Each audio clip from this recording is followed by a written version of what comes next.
So you have been creating cartoons for so many years. How did it get all started? Were you very interested in cartoons in childhood itself? And how did the creation process start?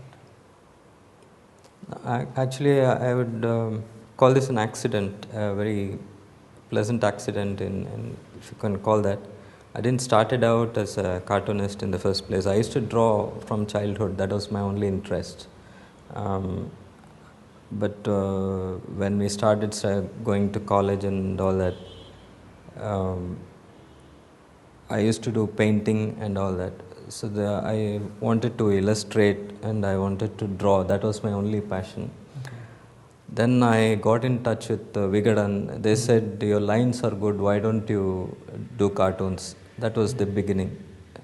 So in 82, 83, that I started cartooning for Vigadan. I mean, the cartooning was very much like drawing jokes and illustrating comics, and I never did political cartoons for Anand Vigadan. But then the training, Vigadan has a very, very strong case for humor. That we call it the Vigadan School of Art. I mean, cartooning, because the cartoon was the magazine itself was had the role model of Punch. You know. They have the rich tradition. Yeah, very rich. Like Yeah, Gopulu, Mali started that. The combination of Mali and Vasan, that was the beginning. And then we had a lot of cartoonists like Raju, Gopulu, up to Madan was the latest. After Madan, I was there. So that was how I was trained in Vigadan. Okay. I read on the web that you did a PG in commerce. Yes. And how did the transition from doing your studies with respect to commerce and working as a cartoonist? No, actually, this drawing part was always, it was running a parallel along with whatever activities I did. Even when studying, I was drawing. Even when I was working in a bank. I was in IDBI for a couple of years when I was contributing to Vigadan. So this part of drawing was always along with me. I always used to learn from the masters, and it was a constant practice which put me into this cartooning. So I was always drawing. So it never interrupted or my other activities. From which artist did you learn, or from which cartoonist did you learn your art? From which masters did you learn? So actually, the initial first inspiration of actually wanting to draw big works was from Ravi Verma. We see, when I went to the gallery in Saraswati Mahal Library, not Saraswati Mahal, Jaya Chamarajendra Art Gallery in Mysore. You could see huge works of Ravi Verma originals, which will take your breath away. Completely fantastic. So I was maybe hardly 10 years, 11 years then. So that was the inspiration to actually get to know drawing. Okay. Then you had not much of literature on Ravi Verma here. So I had to go somewhere to learn what it's all about, what painting is all about. Then it was the British Council and the American Library where you went into and you got introduced to the Western masters, the academic realism and that kind of thing. So you learned from Raphael and Leonardo or Michelangelo. You just draw them over and over again. Rembrandt, for example, to study light. So this actually, you learned so much from the Western masters. Then slowly you get to know about Indian art as well. Slowly as times change, because the last 10 or 20 years there has been a lot of writing on Indian art. Okay. So that was also there. It was maybe an inherent interest in learning drawing. Okay. So, okay, thank you. And we started drawing for Hindu from 1987. Yes, Do 87. you remember the first cartoon that you drew for the Hindu? Yeah, that was during the... I would like to preface that by saying that I have never drawn any political cartoons as such. I'm not a political animal. But generally, that was the time when... editorial cartoon.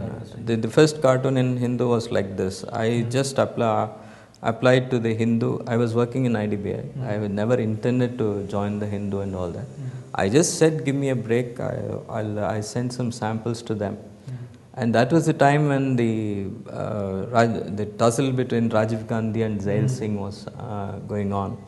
And one of the cartoons I sent it was just a sample, like Rajiv Gandhi swearing in Zail Singh.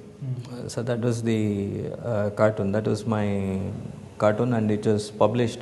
They didn't even tell me. Actually, it was a rough drawing, which was published as a cartoon. That was the first. It was a surprise. Then, yeah, absolutely, it was a pleasant surprise, and I continued for about 2-3 weeks. Then I had to take a decision as to join them. From 1987, you have been drawing for the Hindu. It's like almost 24 years you are as a cartoonist for the Hindu. How has this journey been as a cartoonist? It's been really fantastic. But the thing is, we work on a day-to-day basis. So each day is new, agonizing until you get the idea. So it's like reinventing yourself. It will be the same idea. So you keep repeating yourself, but then you have to break the monotony, find out new visuals, and extend yourself. That is, you have to expand and go further. That one step. So each time it's been really tough, and the kind of challenges you face, that is coming out with a visual, new instances emerging, new events. But then you're reacting to that, and then you're keeping up with the public pulse and all that. It's been really challenging. I don't know. It looks like I've joined just yesterday. Okay. That's a great feeling. So, when we see a cartoon, when we open the paper and see a cartoon, it's Keshav's cartoon there. Yeah. But when you see your own cartoon on the paper, it's your own cartoon. How do you feel your cartoon being there? It always happens that you feel that you could have done better. That's one thing which strikes me. And you always feel, okay, this could have been that. If it could have been like this, it could have been better. It always happens. You're never happy. Either the drawing may be bad or not up to your expectations. Somehow, okay, people have given me that the benefit of doubt. Okay, so how do you manage to maintain religious sensitivity when it comes to drawing religious symbols or using religious symbols in cartoons? Yeah, I think since 91 this debate is going on. It has been there earlier, but it's been quite serious since the Ayodhya issue came in. It's been very tough dealing with religious symbols. It's been a question of, it's a trial and error, a kind of feeling when you use symbols and people react to that. They really, then you know that you're touching very dangerous territory. You have to be very careful. You're dealing with a very conservative audience. We have not gone to the level of the other Western countries where there is a lot of education and awareness. But we, unfortunately, we have to play around with very limited number of visual symbols. Because, for example, the West can play around with so many visual symbols which the people are, it is so universal. But here in India, the attention span is so less.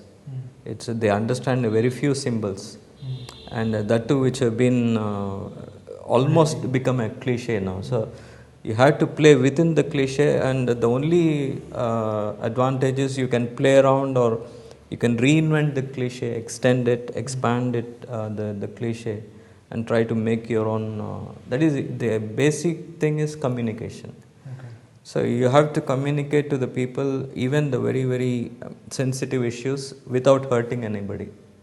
So the thing is, you find yourself, you find a way of communicating them without doing the damage. Okay. Then so many things happens in a day. How do you choose? Okay, this is the subject that I'm going to draw as a cartoon for today. Or how do you sit down and choose any topic for it. This is the most important part of any cartoon. I would quote Oliphant, and the Patrick Oliphant is an American, is an Australian actually, and he used to tell this: the 90% of your work is done when you decide what to say. So that consumes most part of your work, thinking process. Like, you know what is the hot subject of the day, but what is your take on it? So that is the most important thing. Once you have decided how to do that, that is only a craft. So what you say and how to say it is the basic elements of a cartoon. One is the visual.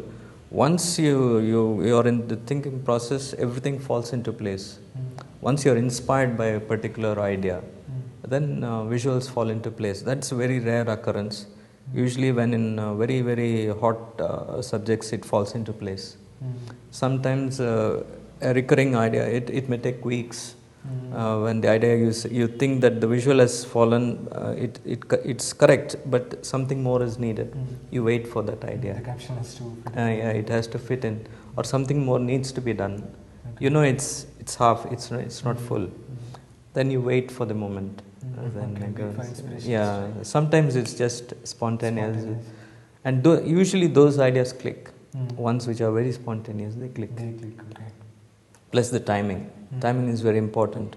If it comes at a proper time, even if it's a very simple cartoon, it clicks. The timing is very important. It's like serving hot, you know.